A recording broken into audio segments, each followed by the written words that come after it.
I love competition. 314 amp hour wall mount lithium iron phosphate battery that's pre-assembled, ships to your door. And even though Humsienk is classified as a quote-unquote budget brand, just wait until you see the results of the capacity test as well as the teardown of this unit. I think you're going to be as impressed as I was. So this battery was packaged and delivered extremely well. I'm very impressed. All right, let's see what we got here. So this is what you get. Some documentation, some hardware, two little L brackets, 2 gauge, 200 degrees Celsius battery cable, and a Cat 5e communication cable. Here's the battery itself. Beastly little thing, but really quite sleek and nice. The wheels are very nice. They have the little adjustable feet that come down, so once you get it stationary, you can secure it. And definitely use little brackets, because I don't know if you can see, but it's quite top heavy and pretty unstable. You can see that wobbling, so you definitely want to get that secured. On the left-hand side here, we've just got some handles that can fold. This is the 314 amp hour model, has a 200 amp BMS. So with that being the case, I think 2 gauge cable is a little small to be shipping with this battery. Note that there's another handle right down here. There's obviously nothing on the back. And then this is the business end. So we've got another handle here. And then we've got these little weather tight covers for the CAN/RS485 port right there. We have our RS232 port. And then we have our internal communications for parallel battery packs. Here's our power switch. Here's our little vent, grounding terminal. Then we do have these push to connect connectors. I have a love-hate relationship with those. I think they're super easy and super nice. While at the same time, I don't like it because it makes expanding things with, just your standard crimp-on terminals a little bit more challenging. 2 negatives, 2 positives. Notice that they're kind of in this recessed space here. And down here on the bottom, we've got another handle.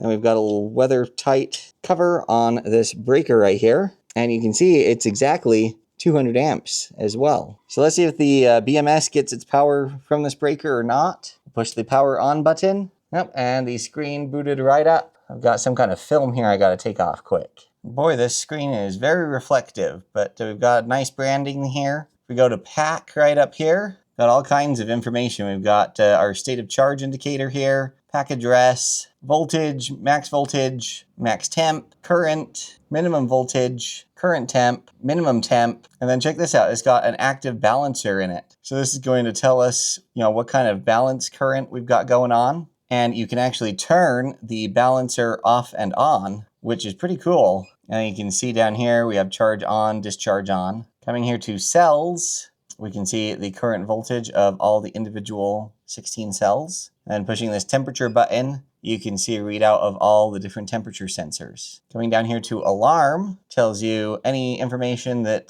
could be, alarm status. Coming here to chart, this is kind of cool. It kind of charts what appears to be over time, the state of the battery and what's happening with it. Coming here to set, this is where we can program our CAN and RS485 protocols. Coming down here to LCD, we can change the language. And that's the screen in a nutshell. Very impressive. I really like this pack setting. I think that's pretty cool. The only thing I would like is instead of this being the home screen, I would like this to be the home screen. And then have a button up here that says like settings or something that then would give me access to this menu for everything else. Because this is all the information I want to see on a frequent basis if I'm just coming by and taking a snapshot at what the battery is doing. Let's open the battery up and see what's inside. Ooh, check this out, you guys. This is nice. So first take note that we've got a weatherproof gasket around the outside where the door face covers. This loose cable right here is for the screen. I just connected that. And then check out how they've done these cells. This is like crazy. So we've got individual metal cell holders, obviously with the epoxy board here. We've got a physical air gap between the 2 sets of cells. And then notice we've got additional epoxy board over here. And the terminals for the cells are actually facing out to the side. So instead of facing towards me like you'd see a lot of the time, these are pointing to the side, which is kind of cool. We do have the expansion and contraction release humps. Notice the red glue on all of the bolts so that they do not come off or come loose. And then notice the big chunky copper bus bar here jumping between the 2 packs. But not just that. Notice that we've got bus bars coming off like the main positive right here going through the breaker and then feeding the two terminals. So no wires, just these flexible copper bus bars, which is awesome. You can see our main negative up here is also a bus bar. And then coming off the top, we've got a bus bar coming down to the negative terminals. Cable management, I think, is quite good. They've zip tied these cables together for the communication spot here.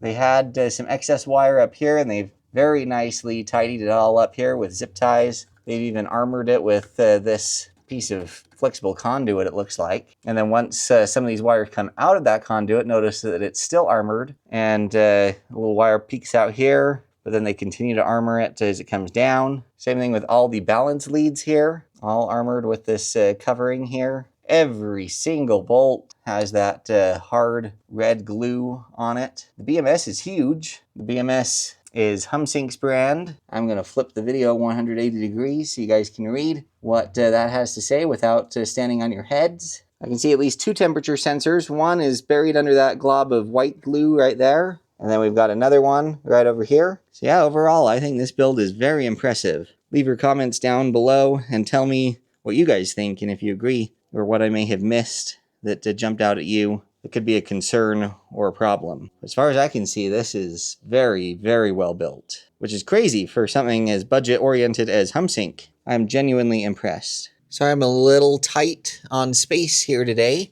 We're going to do a capacity test on this Humsienk battery. I don't know if you'll be able to see or not, but this does say 100% state of charge. We are going to be monitoring and metering this through the Victron Smart Shunt. And you can see here, everything has been zeroed out. So 0.2C rate of discharge on a battery this size is going to be around 63 amps. And you can see we're really close, 63.5-ish amps. So let's see how this does. I'm sorry, I have terrible lighting here. This is not where I typically film. This is in a different location, but we're coming down the home stretch on this Humsienk battery. Currently we're at 308 amp hours, 46 volts. A little longer to go here, but getting really close.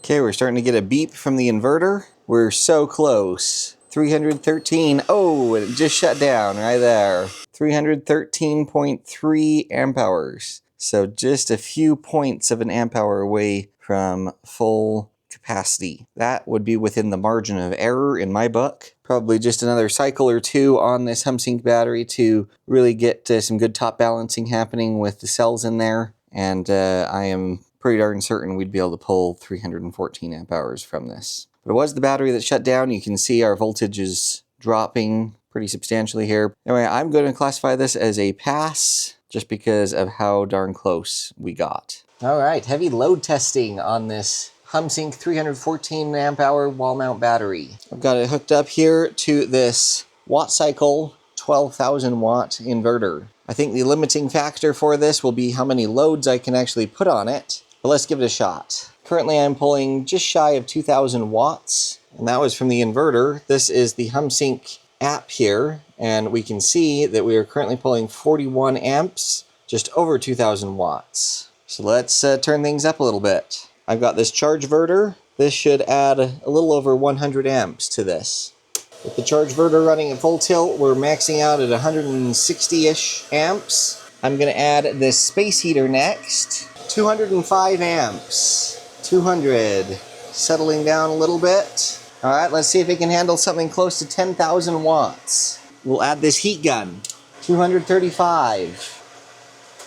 Oh, we just shut down. As you can see, we have no lights or anything on the inverter. And I really don't have much space right here right now, but I don't know if you can see, but that says discharge overcurrent protection in the alarms. So we were able to get this to trip off on overcurrent protection. We had to go past the 200 amp mark, but we weren't too far past it before that shut off. So it's great to see the safety features on this Humsienk battery kicking in a decent and relatively quick amount of time. It did a self-reset on that overcurrent protection and automatically booted back up, which is great to see. So good job, Humsienk. Tons of power out of this battery while still having the protections needed.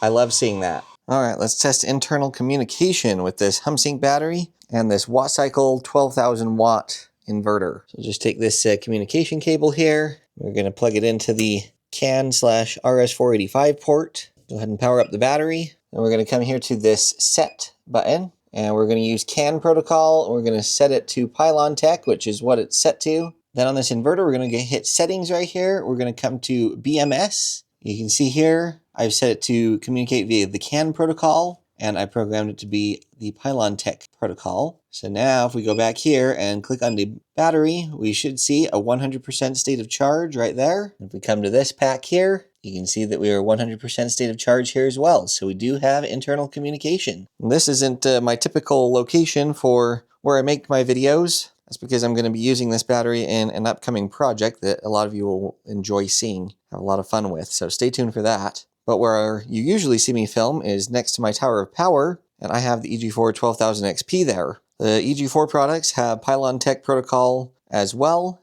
And so this battery would easily communicate with EG4 products as well. Let's take a quick look at the app for this Humsienk wall mount battery. It is a Bluetooth app, but it immediately connects. You can see your state of charge. You can toggle the discharge and charge MOSFETs off and on, your overall voltage, your overall temperature, power in watts, your current in amps. If you tap on the voltage, that'll give you a pop-out and show you all the individual cell voltages. And then the same thing with the temperature reading here, all of the temperature sensors will be listed in this view. If we come down here to where it says warning, this is where we could get, one of these icons lit up if we have, a warning state in the battery. We have the charge warnings, the discharge warnings, and any other warnings that it may want to tell us. Coming down here to parameters, you can do a factory reset, go to battery parameter setting. This is pretty cool. So you can kind of see how they've programmed the BMS. Something I kind of like to see here is their low temperature charging protection. They've actually got it set all the way up to 35 degrees Fahrenheit. So they're being very conservative on that programming.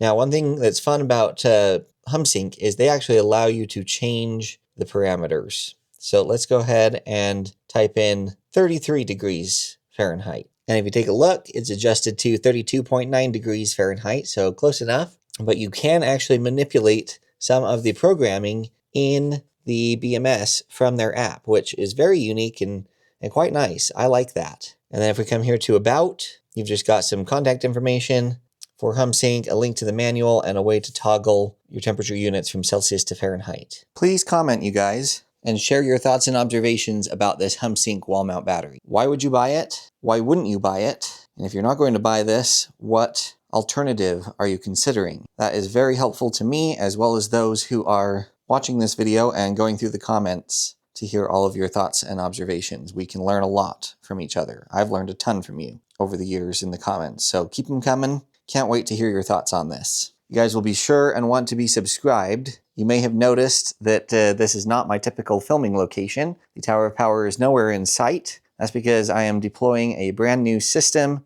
at a different property. I'm going to be bringing you along for the ride because I'm going to be using this wall mount battery, as well as another one that's behind it, as well as this new 12,000 watt inverter from WattCycle. I'm going to be taking this property off grid. It's so stinking easy and cheap now. It's within reach for a lot more of you than it was even just a few months ago. So I can't wait to bring you along for that and show you how I do it and how easy it is. So I'll be coming out here relatively soon. It's going to take me a couple of weeks to get everything sorted out and done, since it's going to be a full system start to finish. But that's coming. Be excited, be subscribed so you don't miss it. I will have links down in the description for this Humsienk battery, as well as any coupon codes I can get for you that saves you even more money off an already really compelling good price. In addition, I'll have links where you can book a one-on-one video consultation with me, submit a guaranteed to be answered question, as well as search my custom YouTube channel search engine, where it will find any video where I've said or mentioned